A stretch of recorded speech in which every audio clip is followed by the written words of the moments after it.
All right, Joe. It's Noah again. I'm here to discuss my thoughts on the Ravens and Bills post game. So, uh, okay, where do I start? Let's just talk about the offense because honestly, the defense held it down. The special teams was obviously a letdown. It's very surprising. J Tuck always makes every field goal he attempts. So, but what came away, the biggest takeaway from the game was the offense. All right.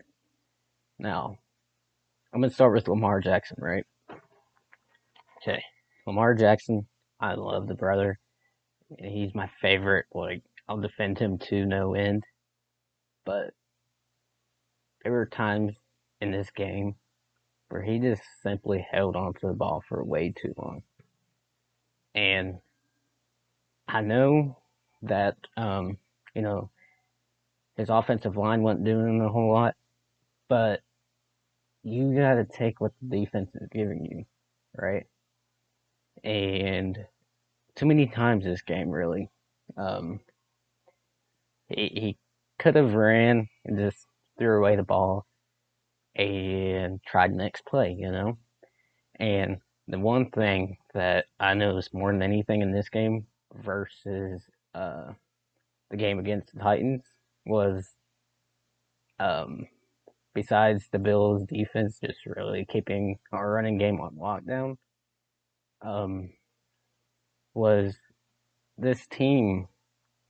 It just once it started to get down and once they couldn't get anything going, it seems like they just threw everything out the window.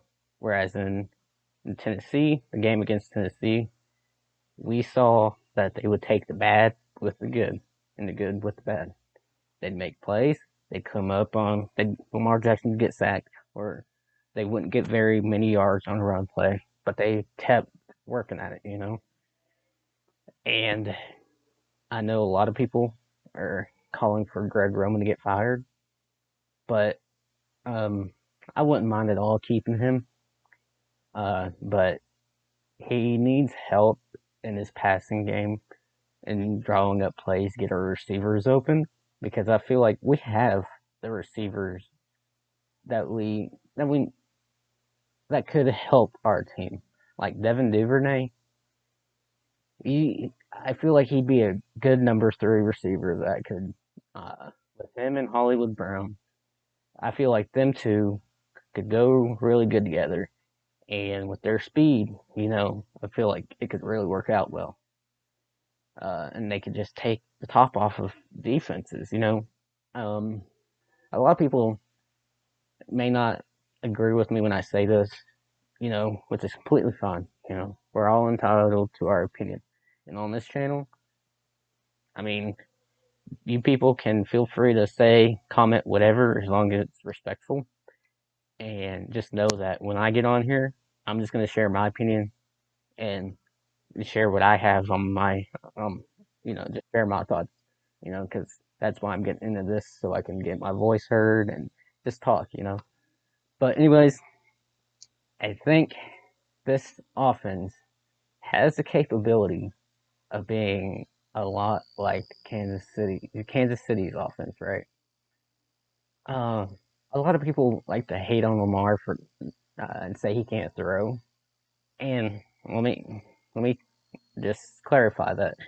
Does he struggle sometimes in throwing? When it comes to throwing the ball, he has no issues.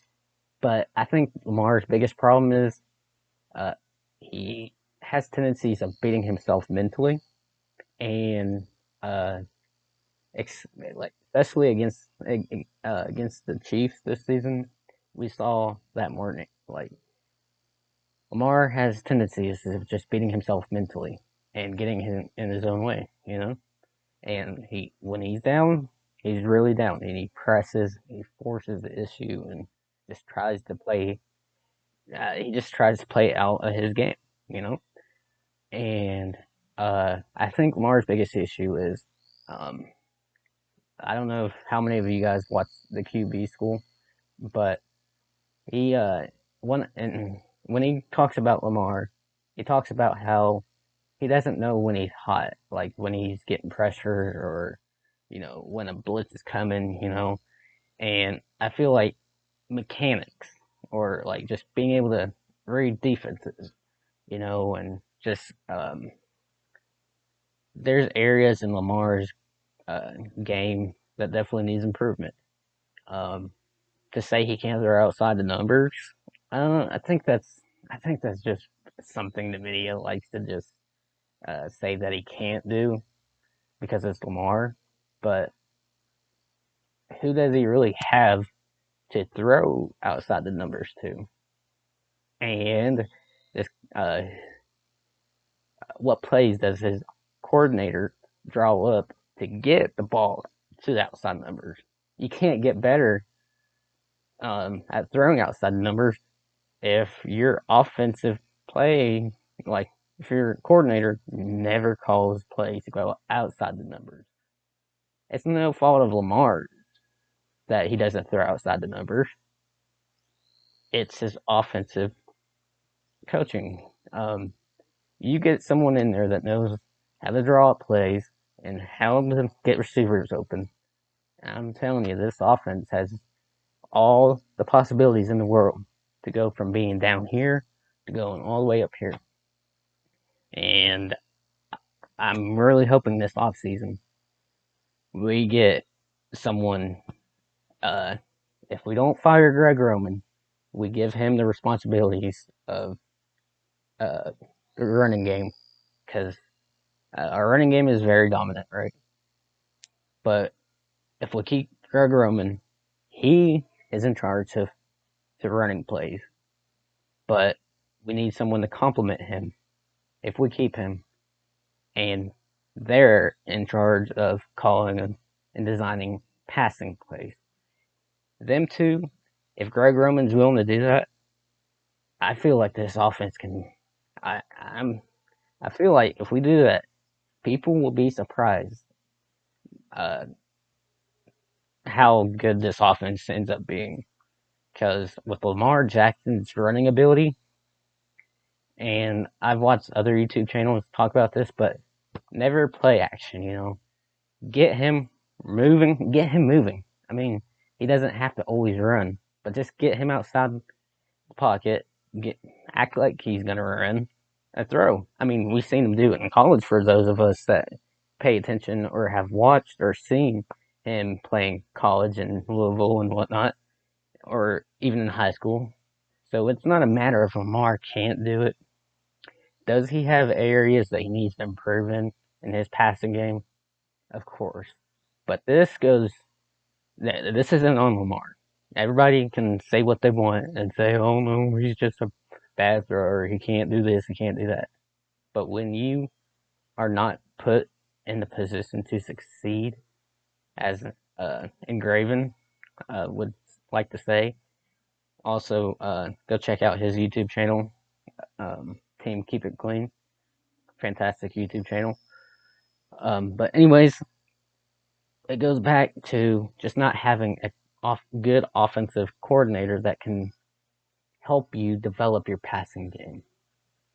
So Lamar can do all the work in the offseason that he wants to, but if the plays are not designed to get him to start throwing the ball more and for his receivers to be open when they need to be open, then how's he ever really gonna get better? You know, he can only do so much. I mean, everybody likes to talk about how good Patrick Mahomes is, but who is his offensive coordinators? Pretty sure it's Andy Reid and Eric Bieniemy. Now, I'm no football genius, but if anybody knows anything about Andy Reid,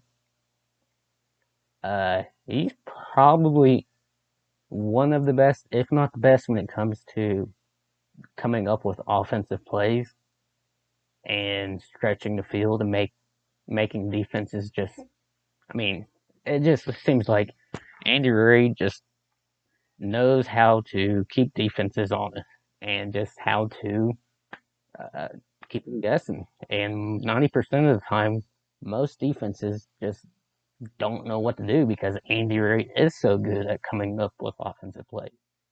So as good as everybody likes to talk like as good as Patrick Mahomes is, a lot of it has to be credited to Andy Reid. Now, you give Lamar Jackson, Andy Reid. We already seen what Andy Reid done with Michael Vick, which everybody loves to compare Lamar to Michael Vick, and Donovan McNabb. Andy Reid done wonders with them. So, just to keep that in mind, as good as Patrick Mahomes is, you have to give credit to uh, Andy Reid for help making him so good, and Eric Bieniemy. So I'm just saying, you give Lamar Jackson an Andy Reid type guy or an Eric Bieniemy type guy, and Lamar does wonders. So, like I said, my post game thoughts against Ravens and Bills was this offense needs to develop, and if Greg Roman isn't willing to be in charge of the running and let somebody else come in and take over the passing game, then he needs to go. You know, because this offense has all of the uh, how do has all the has everything it takes to be one of the best offenses in the NFL. With Lamar Jackson behind it, Lamar Jackson can and will lead this team to the Super Bowl, but he can't do it on his own. This comes to down to the organization and how serious they are about winning a championship. Because if they're serious and if they really want another Super Bowl, if they really want to win another Super Bowl, they will do whatever it takes to surround Lamar with good coaching and good players. So that's my thoughts, and I told him I would uh, talk about it.